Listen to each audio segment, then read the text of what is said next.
Olá, ouvintes e leitores, sejam bem-vindos ao nosso epílogo do Ictus Podcast.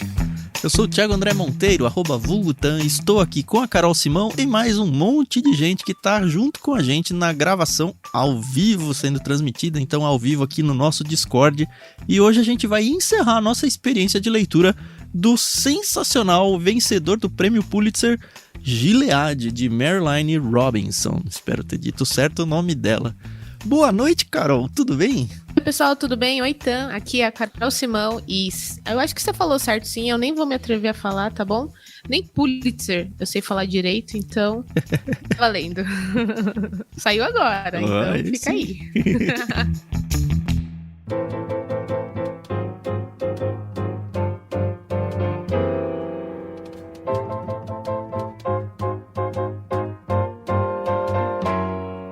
Muito bem, a gente tem aqui uma autora norte-americana, né?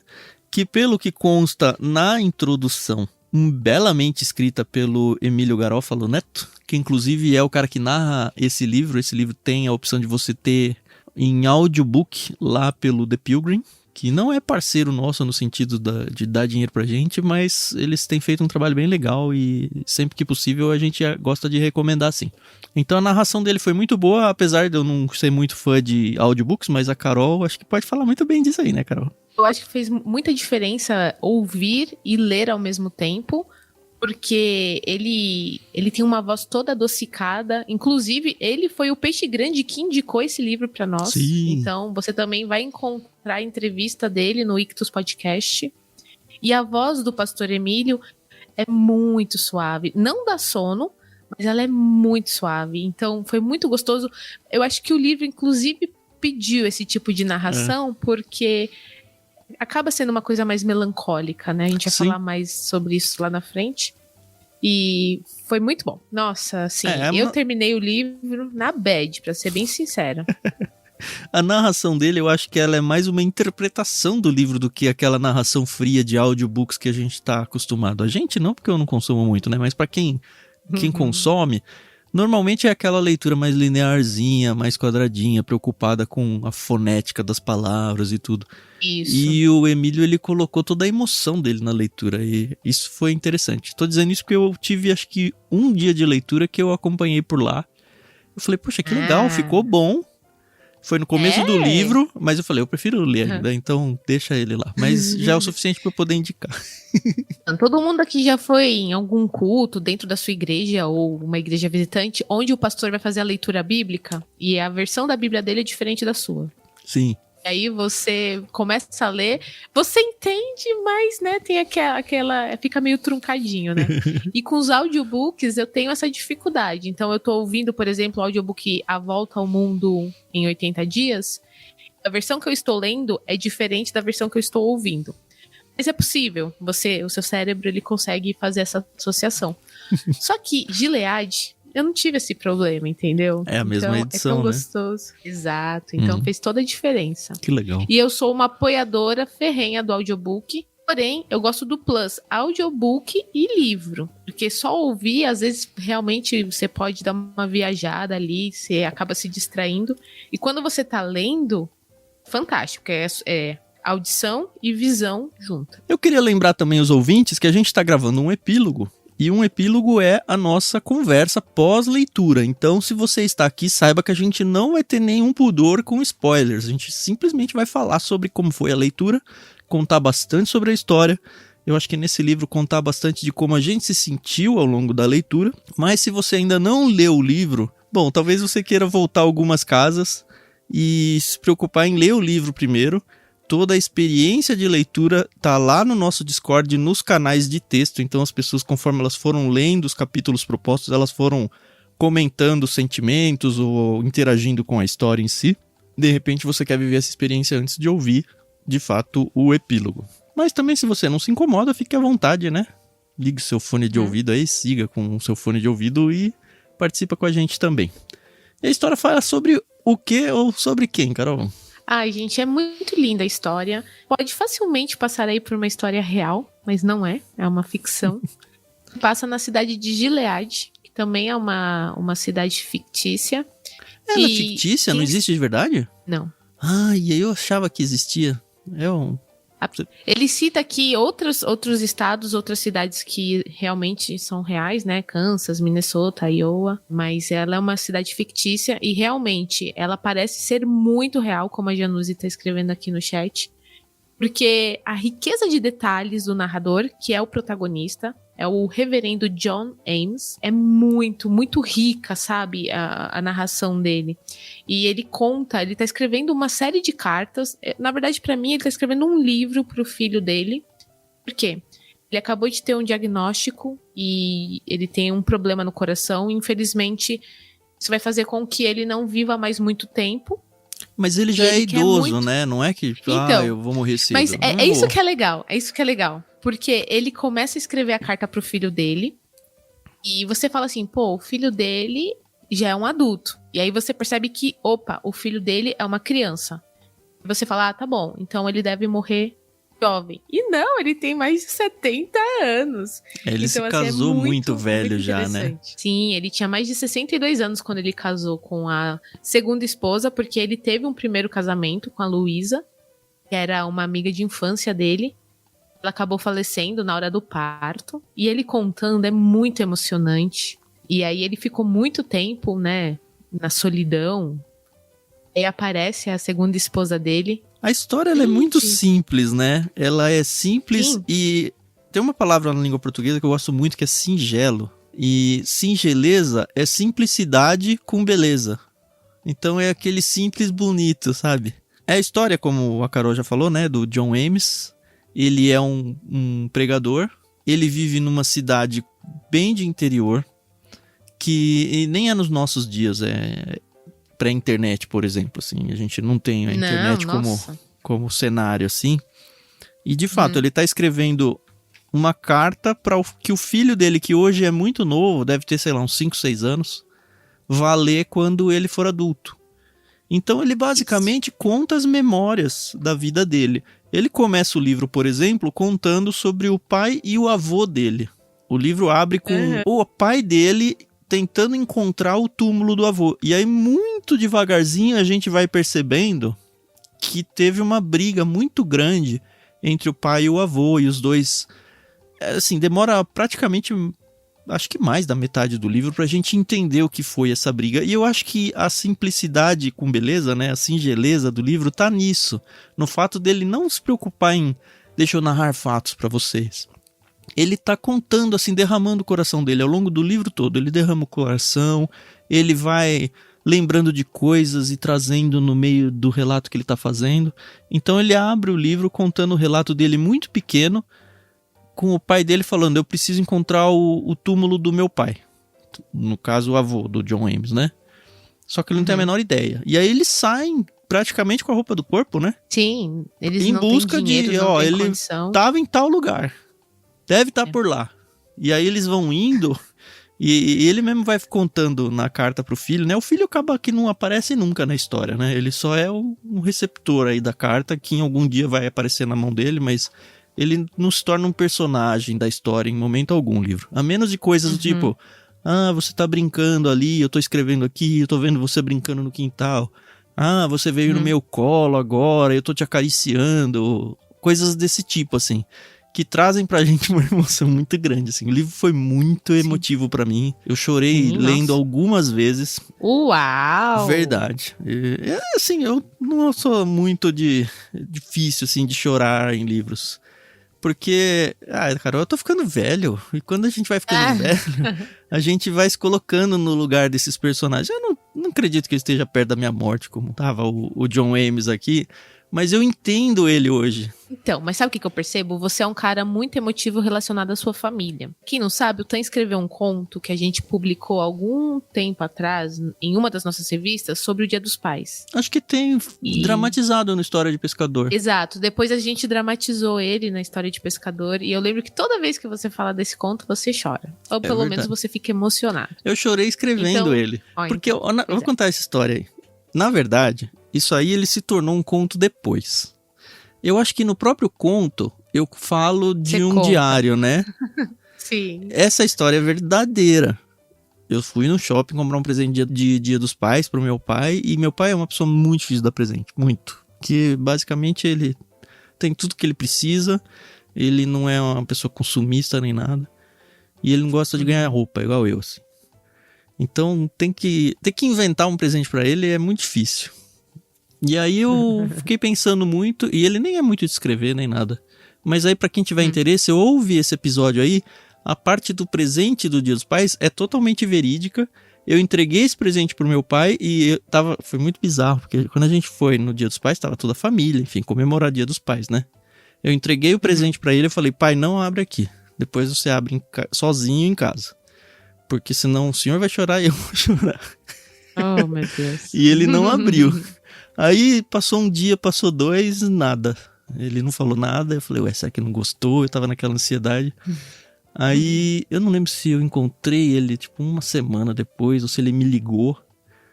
Mas ele me deu um abraço ou me deu um abraço ou falou comigo no vídeo, eu não me lembro. Mas ele chorou tanto de comentar do presente. E eu falei, ainda bem que você não abriu lá na frente. Ainda bem que assim. deu certo, né? E assim, todas as memórias que estão lá são memórias minhas mesmo, que eu tive com o meu pai. É muito real, assim. Acho que de tudo que eu escrevi, tem muita coisa que eu escrevi que as pessoas falam, nossa, isso, e tomam como verídico. Essa tá? Acho que é a única verídico. Tem um do Lucas também. Tem muito desse livro também, Carol. É um que eu tô falando que, poxa, você vai envelhecer e, poxa, como que Deus me deu um presente que tem prazo de validade e tal, quando ele era muito pequenininho e tava voltando uma festa de casamento. Mas é isso, Carol, esse livro é a minha cara.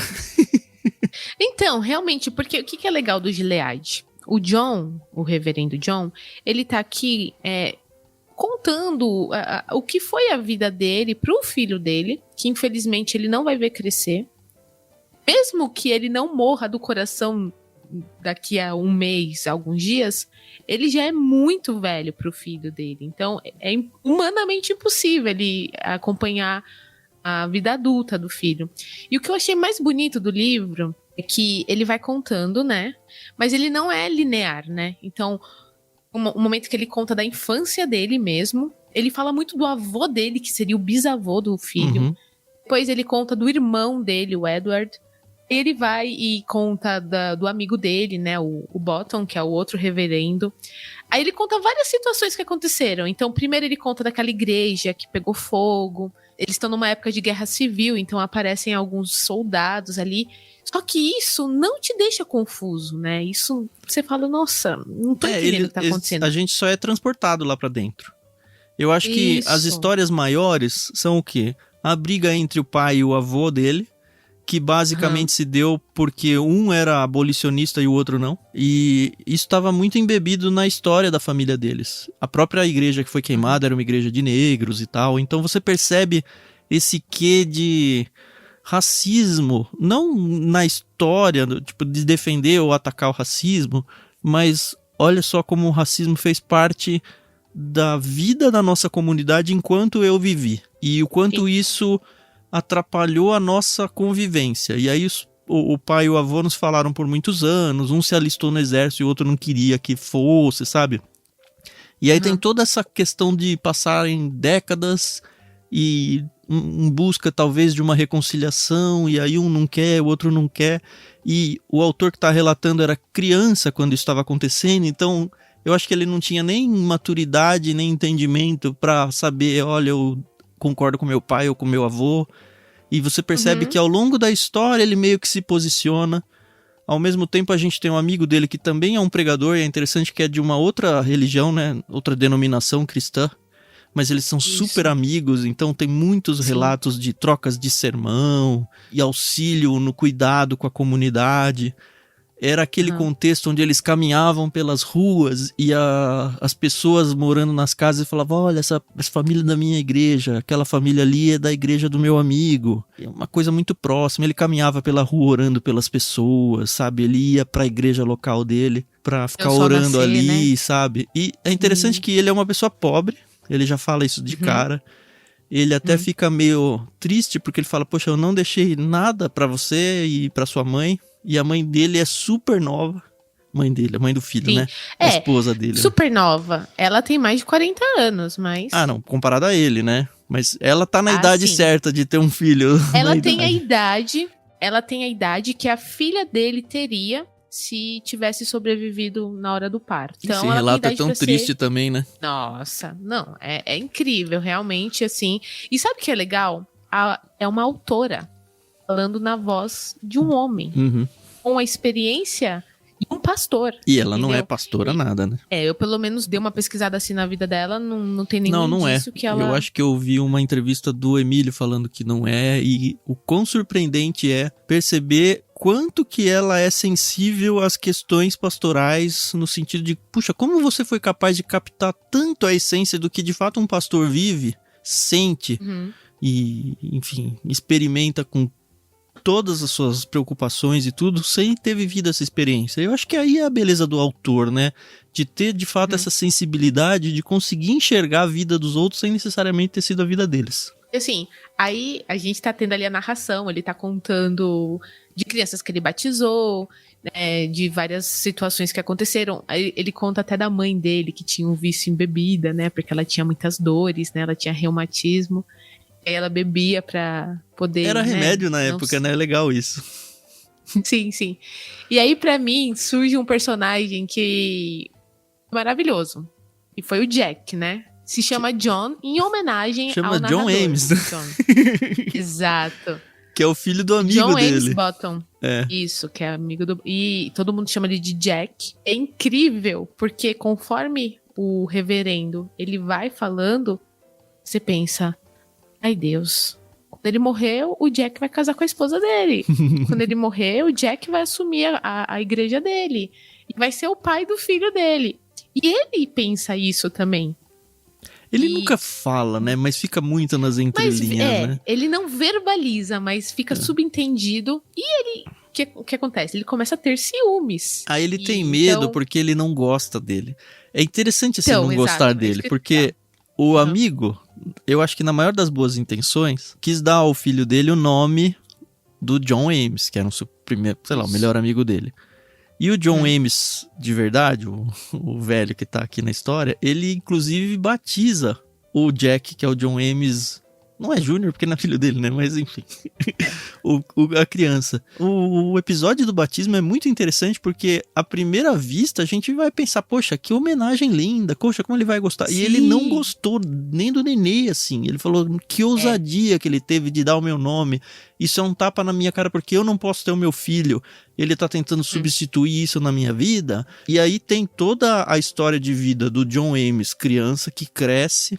Demora pra gente descobrir o que aconteceu com a vida dele, mas é claro que ele fala, ó, ele não é uma boa pessoa, ele não é uma pessoa de caráter, ele tá aqui se aproximando da minha esposa, ele tá meio que se tornando uma figura paterna pra você, meu filho, pra quem eu tô escrevendo a carta, e isso tá me preocupando.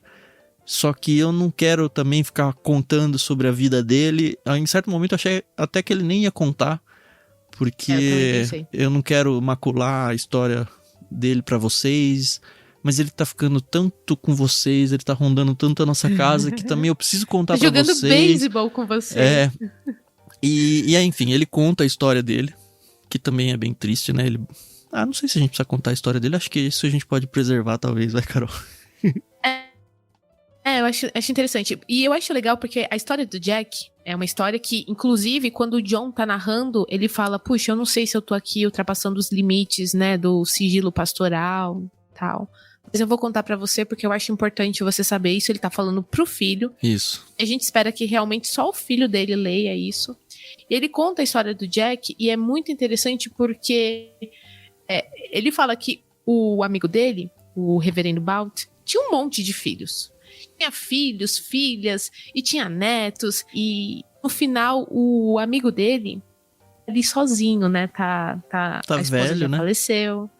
E nossa, como também é triste ele relembrando a infância dos dois. Quando ele ia acordar o amigo na beliche pra eles irem pescar. Ele soprava no ouvido dele, contava piadinhas. Mas o ponto que eu quero chegar, que o amigo gostava muito do Jack. Era quase o filho favorito dele. E era o filho que mais dava trabalho. Uhum. E era o filho que assim, não vou dizer dava desgosto, mas era o que se ausentava, era o que não dava contas, era o que o pastor tinha que ficar mandando dinheiro. E a gente vai lendo isso e você fala, poxa, Como que pode ser o preferido, né?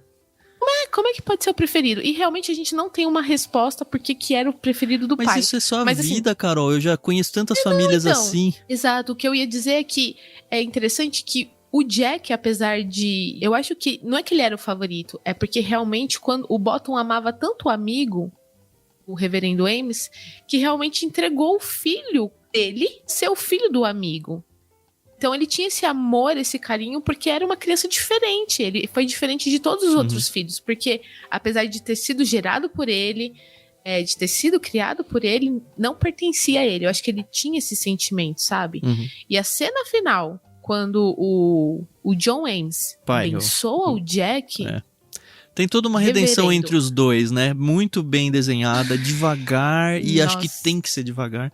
Eu acho que o Jack, vamos usar esse nome aqui pra não confundir, né? O Jack, que é o menino, eu acho que na história Tem 42 anos. ele tem um paralelo muito grande com o irmão do John Ames, o Edward. O Edward. Por quê? O Edward aparece muito antes na história, né? Conta muito sobre a infância deles, brincando e tal. E o Edward, ele foi pra Europa pra estudar, né? E ele virou, a princípio, um liberal. E muito rapidamente ele apostatou. Então ele abandonou a fé. Essa parte, assim, é muito forte. E eu não tenho na minha família alguém que... Muito próximo, assim, né? Alguém que desistiu da fé, sabe? Foi criado dentro dos laços, dentro da igreja, dentro de cultos, dentro de igreja... E de repente se afastou da família, abandonou a fé, e o irmão dele aparece voltando para casa, e tem uma cena muito forte onde eles vão orar na hora da refeição, e acho que pedem para o Edward orar. Ele fala, isso não faz mais sentido na minha vida. E aí fica aquele climão na casa, porque enfim, o pai dele é um pregador, sabe? É um pastor. E aí como é que você lida com uma situação dessa? Como é que meu filho abandonou a Deus? Como é que eu vou cuidar do relacionamento entre o Edward e o menino? Porque o John Ames, né, que era o irmão mais novo dele, bem mais novo. Então, o pai dele meio que briga e fala, não, quase rola uma expulsão de casa, sabe? É muito difícil essa cena. E eu acho que ela fez de um jeito tão verossímil que eu me coloquei muito na situação do pai. Hoje eu tenho 2 meninos, os 2 muito crianças, bem encaminhados e seguindo a Cristo e tal, mas... Assim, esse livro me fez muito orar para que Deus preserve a fé deles. Porque eu me coloquei no lugar de falar, tá, pode acontecer do meu filho virar adolescente, jovem e abandonar a fé. Como que eu vou lidar com isso, sabe? E nem pastor eu sou, sabe? Tudo bem, a gente grava o LBC hoje e tudo, mas talvez seja um paralelo próximo do que foi o pai do John Ames aí.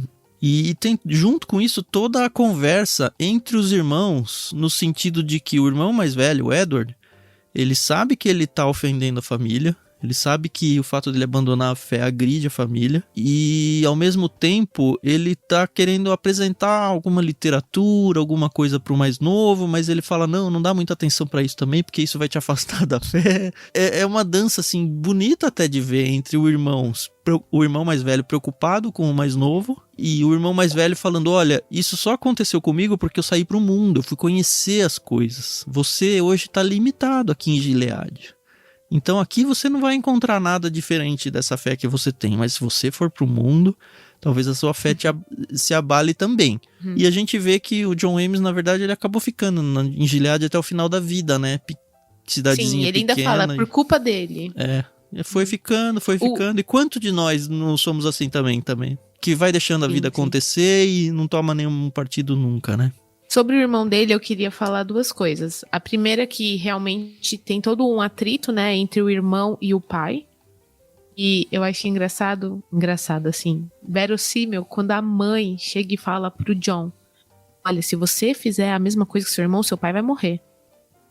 Aí ele fica, né, tá, mas é o meu irmão, e eu não quero perder o contato com o meu irmão. E aí é muito bonito, porque eles são fãs de beisebol. É um esporte que a gente não tem aqui no Brasil, né? Não é popular entre nós. Então, assim, eu mesma não sei regras, não sei nem quantos jogadores entram em campo, né? É que você não fez Mas eu achei faculdade muito com bonito. japoneses, Carol. Não Eu já fiz, ia não. até em festas de fim de ano de beisebol com o pessoal lá Sério? da Olha que legal. matemática. E é muito legal que os irmãos têm um dia lá que tá muito quente, e aí o John vai atrás do Edward, eles começam a jogar ali bola, né, de beisebol, brincando e tal, e que bonito que o irmão que apostatou, ele fala pro John, ele fala assim: vejam como é bom, como é agradável os irmãos viverem unidos. Uhum. É como o óleo perfumado sobre a cabeça, descendo pela barba, a barba de Arão, descendo sobre a gola das suas vestes. É como o orvalho do Hermon, descendo sobre os montes de Sião. E aí ele fala, ele sabia tintim por tintim no Salmo 133, sabe? Então, é um assim, texto pra bonito, chorar essa né? hora, assim. Se você tá envolvido na leitura, porque você se apega por esse negócio. Poxa, eles têm um amor de irmãos muito grande. É o jeito do irmão que não acredita em Deus falar, olha, segue acreditando aí em Deus. Eu fugi, mas não foge você não. Voltando, né? A gente vê isso no Jack. Porque o Jack, ao longo da história, a gente percebe que ele também desistiu de acreditar em Deus. Muito do que o pai e a família fez eles afastarem. Não foi exatamente esse o motivo, né? Mas você percebe que o fato dele não acreditar em Deus também é um peso muito grande na casa deles. E é aquele assunto que não pode ser dito, sabe? E a gente vê várias conversas, inclusive propostas pelo próprio Jack, no sentido de tentar entender Deus, de tentar entender alguns conceitos teológicos que talvez tenham sido os conceitos que fizeram ele se afastar da fé. E a gente vê que, primeiro que irrita a família dele tentar trazer esse assunto, essa discussão, porque é aquela típica discussão teológica que não leva para lugar nenhum, porque não tem uma resposta fácil. E a gente percebe isso tanto no Botham, que é o pai, quanto no John Ames, que é o tio aí por afeição. É o padrinho, né? O padrinho dele, que... eu já sou um pregador há tanto tempo, essa batalha eu já não luto faz tempo, porque é uma batalha que não tem vencedores, sabe? Mas se é importante pra você, vamos discutir de novo, sabe? E aí a gente vê que o Jack, ele tá querendo se reencontrar com Deus, mas ele não tem fé. Não tem, simplesmente não tem. E meio que, poxa, me desculpa por não ter fé, mas o que eu vou fazer, sabe? Eu não tenho. Não, você percebe muito isso nele. Ele não tem fé, e é engraçado como o reverendo, ele se refere a ele, né? Ele fala, nossa, o Jack, ele parece que tem um dom de ler através de mim. Então ele olha pra mim, aquele sorrisinho do tipo, lá vem você tentar me enganar de novo, né? E eu não sei fugir desse olhar, então me incomoda muito esse olhar, porque é uma coisa assim de incômoda, né? E quem aqui já não já se sentiu assim, né? Tem pessoas que olham pra você, parece estar olhando ali no fundo da sua alma, né? Mas eu acho que o fator principal, porque ele começa a ficar realmente enciumado em relação ao Jack, um dia poder ou não assumir o posto dele na família. E quem lê o livro recebe uma grande surpresa, né? Quando chegou nessa parte, eu falei, nossa, plot twist, né? Porque rola um plot twist que a gente tá tentando preservar vocês um pouquinho, assim, da história. Não, eu quero preservar principalmente porque o narrador, ele não só fala assim do Jack, o Jack é mau caráter. O Jack não presta. Toma cuidado com o Jack. Não, ele dá exemplos de coisas que o Jack fez durante a sua mocidade. Você fala, cara, esse Jack não tem coração, né? Não presta, né? Como ele fez... não presta. Como ele fez a mãe sofrer, a irmã sofrer, o pai sofrer, como entendeu? ele tem a ousadia de voltar depois de tudo que ele fez. Exatamente. E agora ele vem e ainda confronta a fé de todo mundo. E o pai dele, aparentemente, ele não tem nem noção muito do que tá acontecendo na vida, sabe? Ele precisa de ajuda pra praticamente tudo. Ele tá praticamente acamado, né? É interessante que, nossa, no finalzinho tem uma conversa do John Ames com o Bolton. Putz, é muito intensa, porque ele fala, olha, eu preciso contar uma coisa pra ele, que o Jack tinha pedido pra ele contar, né? Porque o Jack falou, eu acho que se eu falar isso, ele vai morrer quando eu disser, mas eu acho que se o senhor disser, ele vai entender. E aí o John Ames vai falar com ele. E eu achei tão bonito, porque ele fala quando o amigo tá dormindo. Porque é interessante isso dos velhos, né? A primeira vez que eu vi isso numa literatura, que os velhos, eles cochilam, enfim, no meio do dia do nada. Só que muitas vezes eles estão fingindo que estão cochilando pra ficar prestando atenção nas conversas. O próprio narrador faz isso. Então, justamente. Eu acredito que os velhos fazem isso. Depois que eu li isso, eu falei, putz, será? Pelo menos é uma boa ideia pra quando eu for mais velho. Mas aí o que acontece? Ele vai visitar o amigo e o amigo tá dormindo. E a gente, não, na verdade, nem fica sabendo se ele tava acordado ou não. Eu acredito que ele tava dormindo mesmo. Mas ele tem a sensibilidade de dizer, olha, eu vou falar no seu ouvido, cochichando, quando você estiver dormindo, porque de alguma forma, quase que espiritual, sabe? Você vai interpretar isso que eu tô dizendo e isso vai entrar no seu coração. Eu achei tão bonito isso, Carol. Tão bonito. E tem vários momentos assim.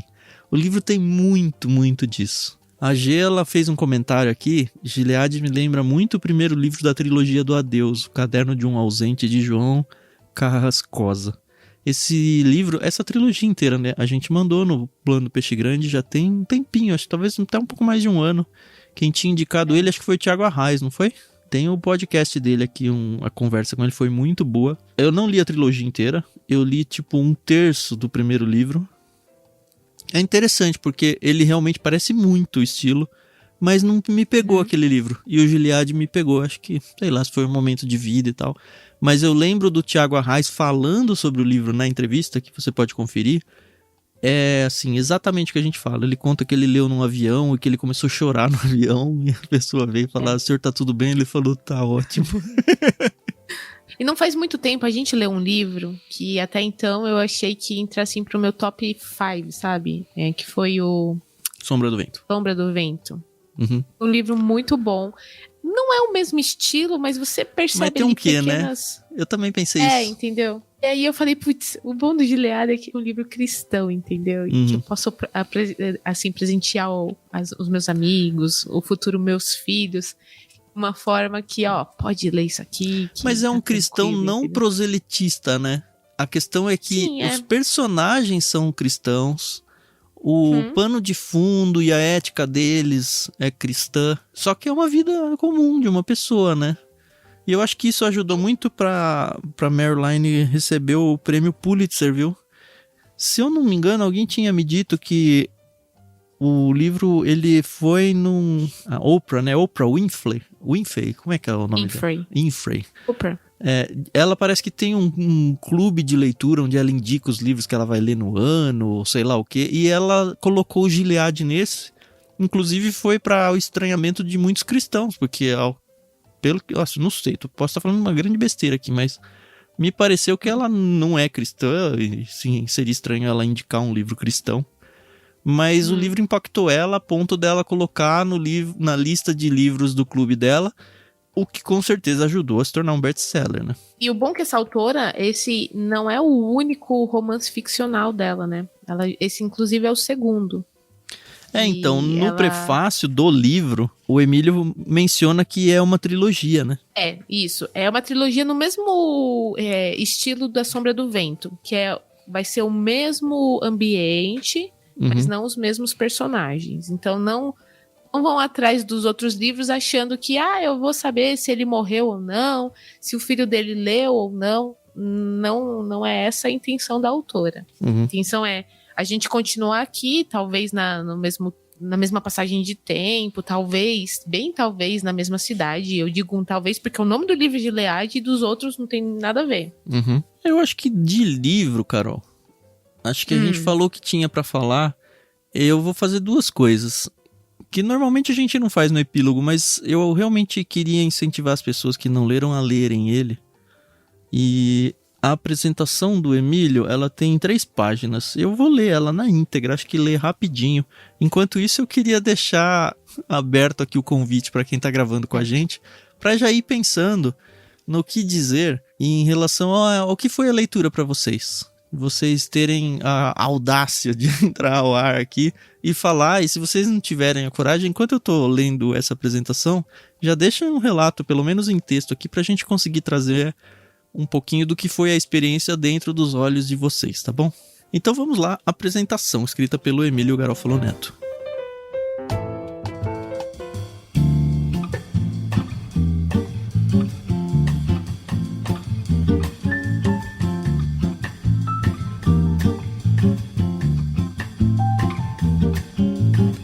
Não consigo me lembrar de como Gilead chegou até as minhas mãos. Será que foi algum amigo que me indicou? Alguma propaganda que eu vi? Teria sido uma dessas listas anuais de melhores livros do ano que despertou minha curiosidade? Não sei, Deus o sabe. Sei, entretanto, que essa leitura mudou profundamente a percepção de minha própria vocação. Todo pastor conhece muitos pastores. Todo pastor já conversou com outros acerca de como é a vida ministerial. Sempre temos entre nós aquele ar de amistosa cumplicidade de quem se olha dizendo: só um pastor entende outro. Ora, que surpresa descobrir que Marilynne Robinson também entende os pastores. Talvez sejamos mais transparentes do que o nosso orgulho vocacional permita admitir. Todo pastor tem pastores a quem vê como mentores e exemplos. O que eu nunca imaginava era ser possível ter um pastor fictício como mentor e colega de dores. Gilead é um livro escrito no formato de uma longa carta de um pai para seu filho. Chamá-lo de carta é, entretanto, terrivelmente inapropriado. Gilead é um memorial, um manual de instruções, uma autoapologética, um registro de lendas e percepções do que é a vida abaixo do sol. Um velho pastor, o reverendo John Ames, escreve para seu filho temporão acerca de tudo que importa, bem como de algumas coisas que não importam nem um pouco. Conta suas velhas histórias, fala de seus lamentos, rememora ocasiões pitorescas, tristes, hilárias, e algumas de partir o coração. Com a candura de quem não precisa mais impressionar ninguém e o senso de urgência de alguém que sabe que não vai ter muito mais tempo, Ames precisa deixar algo sólido para o seu filho ainda criança. Filho que certamente vai experimentar a juventude e a vida adulta sem a presença de seu pai. Eu fico pensando às vezes se o impacto do livro é maior em mim por ser pastor. Seria menor se eu não fosse? Creio que, de certo modo, sim, pois são muitas as situações com que me identifiquei. Ao mesmo tempo, quando penso com mais cuidado, noto que são questões universais, não apenas realidades pelas quais pastores passam. Todo mundo sabe o que é a alegria de ver alguém sob seu cuidado desabrochando. Todos já experimentaram como é difícil deixar crescer, como é duro sentir que não vamos acompanhar o final da história. Todos temos rivais, pessoas que são pedra no sapato, amigos de velha data, coisas não bem esclarecidas em nossa jornada, e alguns momentos de beleza tal que apenas lembrar deles nos comove novamente. Gilead não é acerca de ser um pastor, mas acerca de ser um humano, neste mundo quebrado, debaixo do sol escaldante e de chuva inebriante. Este é o básico. Não precisa saber muito mais. Sim, tem muito mais que eu poderia tentar utilizar para te animar para a leitura. Poderia te falar bastante sobre os prêmios que Gilead recebeu. Tem até Pulitzer. Poderia te contar sobre a virtuosidade da pena autora. Poderia te explicar que esse é o primeiro livro de uma série maravilhosa que no momento conta com 4 livros que se passam no mesmo universo literário. Eu poderia exaltar a qualidade literária do texto, as frases memoráveis, a beleza da linguagem, a precisão das descrições e a grandeza do escopo de quem captura uma vida inteira num livro. Eu poderia te lembrar sobre o assombro que é a capacidade que a ficção tem de nos fazer olhar o mundo por outros olhos e te prometer que este livro te fará visitar terras e ideias antigas, bem como a maravilha do mundo novo. Eu poderia selecionar alguns trechos para te mostrar como o livro é bom de ler, mas temo que isso faria com que o impacto da beleza diminuísse quando encontrasse as citações em seu habitat original do livro. Temo que seria como pegar uma ave canoura solta na natureza e colocá-la numa gaiola, para que a admirasses. Não. Aprecie as maravilhosas frases de Robinson, não no cativeiro do prefácio, mas na liberdade do livro. Não farei nada disso, mas vou te contar, entretanto, que esse livro pode te mover em tua fé, teu amor e em tua esperança. Pode te ajudar a entender melhor essa vida e a porvir. O que um livro pode fazer com o coração? Um livro realmente especial pode ajudar o coração a se enxergar melhor e assim a ver melhor o mundo e a ajudar a pensar em Deus. Esse livro é um deles. E é mesmo, viu?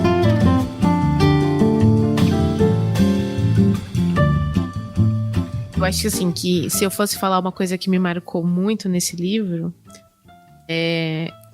o próprio pastor Emílio Garófalo fala que talvez por ser pastor tem um peso na vida dele. Uhum. E eu posso dizer que por viver numa comunidade pequena, como é a minha igreja, e por pertencer, assim, o meu pai é pastor e a minha família sempre esteve muito comprometida, né, com o ministério. Então, quando a gente lê essas palavras do jeito que eu li, realmente tem um peso muito grande pra mim. Então, assim, é realmente... Quando eu falo que eu fiquei na bad, que eu fiquei mal quando eu terminei de ler, é porque realmente é um livro, assim, pra você te fazer pensar muito, né, na sua vida. Ele mexe muito com o emocional. Mexe muito. Mas não necessariamente é porque eu não gostei. Eu gostei demais, demais dele.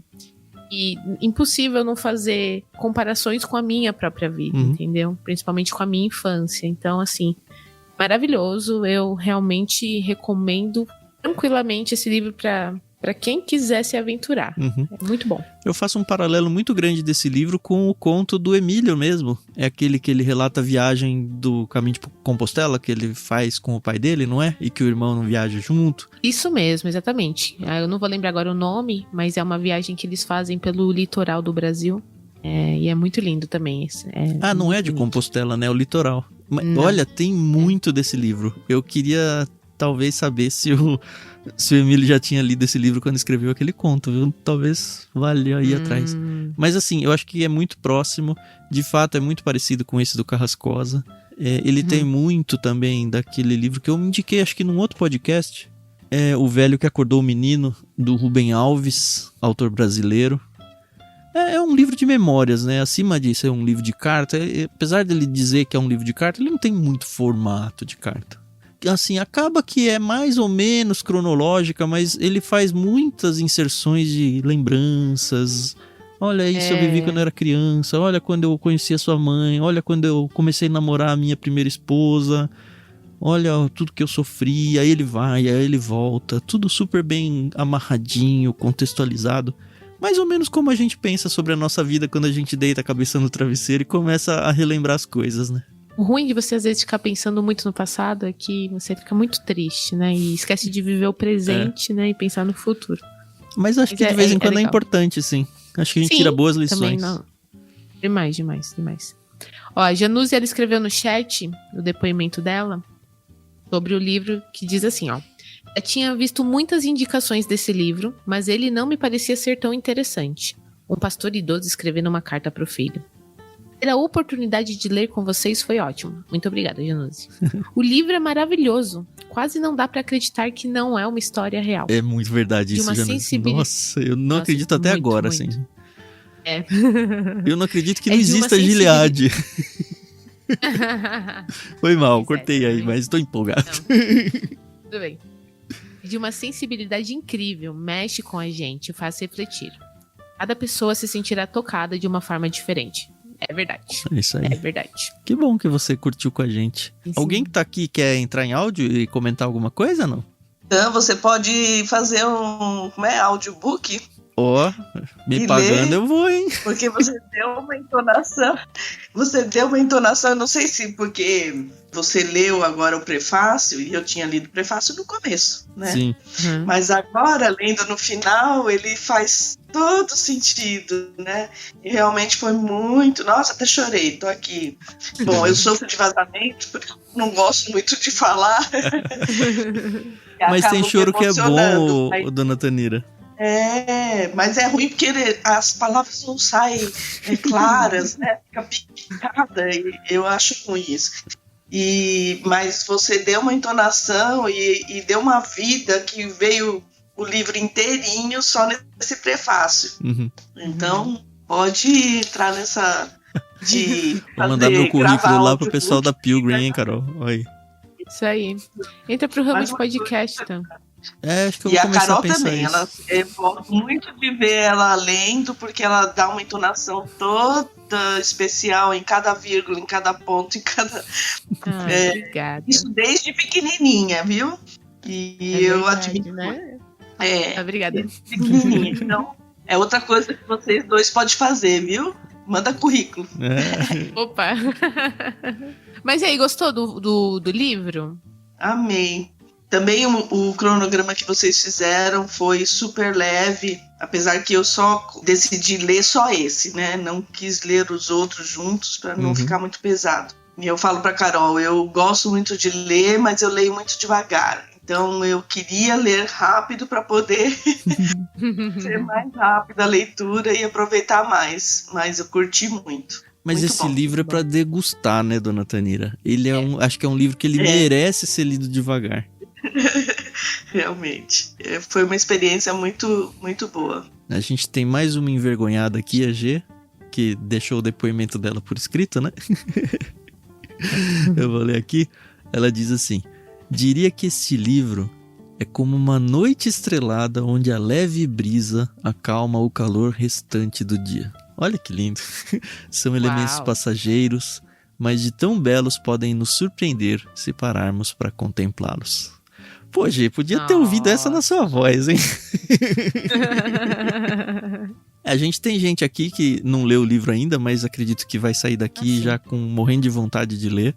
Eu queria lembrar vocês que estão ouvindo esse podcast e não leram o livro ainda, que se vocês forem ler, por favor, entrem lá em ictus.com.br/Amazon e façam a compra do livro partindo daí, porque aí a gente é comissionado dentro da sua compra, você não vai pagar o livro mais caro, mas com certeza você vai abençoar tudo que a gente faz aqui no Ictus e a gente basicamente vive disso, tá?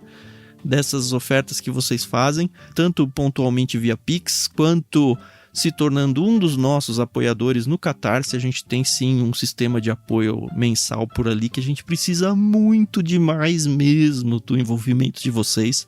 Praticamente todo mundo que está aqui é apoiador nosso, a gente agradece muito a participação de vocês, o carinho e a credibilidade que vocês têm por nós, mas a gente precisa de muito mais gente realmente para continuar existindo como o Ictus Podcast, como experiência literária no Discord, como podcast de leitura bíblica comentada e tudo que a gente tem feito aí por vocês, tá? A gente precisa da ajuda de vocês para continuar existindo e crescendo cada vez mais. Fica também um super pedido para vocês que gostam de livros, para de fato aceitar o desafio de instalar um aplicativo novo, o aplicativo do Discord, e entrar na nossa comunidade literária aqui. Por lá a gente está fazendo direto várias leituras simultâneas, e você não precisa se sentir pressionado em fazer nenhuma na leitura, né? Porque na verdade a gente tem as leituras e tem muitas outras coisas dentro dele, inclusive a própria gravação ao vivo aqui de podcasts. Ou fazer como a dona Tanira, olha, eu quero ler um livro só com vocês. Tudo bem, venha, sabe? Mas esteja com a gente. De repente você vai ficar, sei lá, 6 meses por aqui sem ler nada, e aí vai aparecer um livro e você fala, olha, esse aqui me interessou, desse aqui eu vou. E aí você divide a experiência com outras pessoas que também estão lendo junto. Então, permita-se conhecer a nossa comunidade literária aqui no Discord. Isso aí. Ou pode fazer como o Daniel Zerlotti, que tá aqui também com a gente. Ele falou que não leu, mas ele tá aqui participando. Bom, assim, que a gente tentou preservar o máximo da história para quando você for ler, Daniel, você ter, assim, a experiência completa, tá bom? E fica aí já a dica que o livro é muito bom. Oi, o Daniel queria fazer uma menção honrosa aqui. A gente tava conversando com ele ontem, aqui no Discord mesmo. Ele tá com uma filhinha recém-nascida, mandou fotinho pra gente aqui, pra gente conhecer ela. E fiquei muito feliz com o nome dela. Ela sabe o nome dela, Carol? Alice. Putz, a gente gravou sobre a Alice outro dia aí no Literário, um nome sensacional. Não, é verdade, Alice é um nome belo. Parabéns, que a Alice ela possa crescer aí em meio aos livros. E viver muitas aventuras. Essa é uma boa herança aí, né? Que você pode dar pra ela, sim, com certeza. Então fica o nosso parabéns aí para o casal, né, que tá começando mais uma vida aí, e que Deus abençoe vocês para que vocês tenham sabedoria para criar dentro dos ensinamentos do Senhor aí. Não é fácil hoje em dia ter filhos, né? A gente sabe disso, mas com certeza Deus vai abençoar a vida de vocês. Queria agradecer também o pessoal que ficou aqui, tá? Vou mencionar o nome das pessoas, né? A Lady veio aqui, ela foi a primeira que entrou na sala, conversou com a gente. Eu tava numa expectativa que ela ia participar em áudio aqui do podcast. Você não quer dar só um oizinho pro pessoal conhecer a sua voz, não, a Lady? Ela desmuta pra falar não. Tudo bem, mas é um não, né? A Januse e a G também são figurinhas carimbadas aqui de longa data. A gente tem um carinho imenso por vocês. De verdade, Muito, assim, é muito legal essa experiência, porque por mais que vocês não entrem no áudio, não tem problema nenhum não entrar, a gente vê as fotinhas de vocês, às vezes vocês criam uma coragem, abrem uma câmerazinha na live, e assim, vocês têm se tornado realmente a nossa família, assim, extensão da nossa família, e fica o convite pra você participar disso, assim, sabe? Nem só por mim e pela Carol, mas eu percebo muito que entre vocês tem criado laços que eu nunca vi criar em nenhum outro espaço. E eu tô muito feliz com isso, de verdade. Olha aí, Dona Tanira aí, mostrando o rostinho dela. Dona Tanira é minha sogra, avó do Benjamin, olha como ela é bonita. É isso aí. Não tô falando só porque é minha sogra não, tá bom? É porque ela é bonita mesmo. E abrir a câmera, agora que você falou que eu fui procurar. Não se preocupa, não. Ó, a Leide escreveu pra gente. Tenho que me preparar para esse evento e fui pega de surpresa. A gente entende isso, com certeza. Achei que seria igual aos outros. Ah, então, é isso que é bom, vir no susto, entendeu? Porque assim, a gente fala, vai ter um encontro, vamos gravar. Aí o pessoal já, vamos gravar, já né? pode, né? Já bate aquela... Mas é bom, é gostoso. Bom, toda vez que a gente terminar a leitura de um livro, a gente vai gravar um epílogo. Isso. Então, esse é o segundo que a gente tá gravando. A tendência agora é sempre ser assim, tá bom? Isso mesmo. E acabou de entrar aqui o Leandro de Carvalho, né? Perdeu todo o episódio, mas com certeza ele vai ouvir editadinho depois. Mas agradeço também a presença aí, viu, Leandro? Deus abençoe a vida de todos vocês aí, que tem sido... Na minha vida, posso dizer que tem sido uma grande bênção. Agradeço o pessoal que abriu o podcast aqui antes da gente entrar na gravação, tava comentando, poxa, eu tô divulgando pra caramba o podcast e tal. É muito legal ver a empolgação de vocês e... Porque, assim, é a nossa empolgação, né, Carol? É muito gostoso ver ela se multiplicando entre as outras pessoas. E é tudo que a gente pede, né? Que vocês realmente curtam isso e multipliquem, ajudem a gente a multiplicar. Isso aí.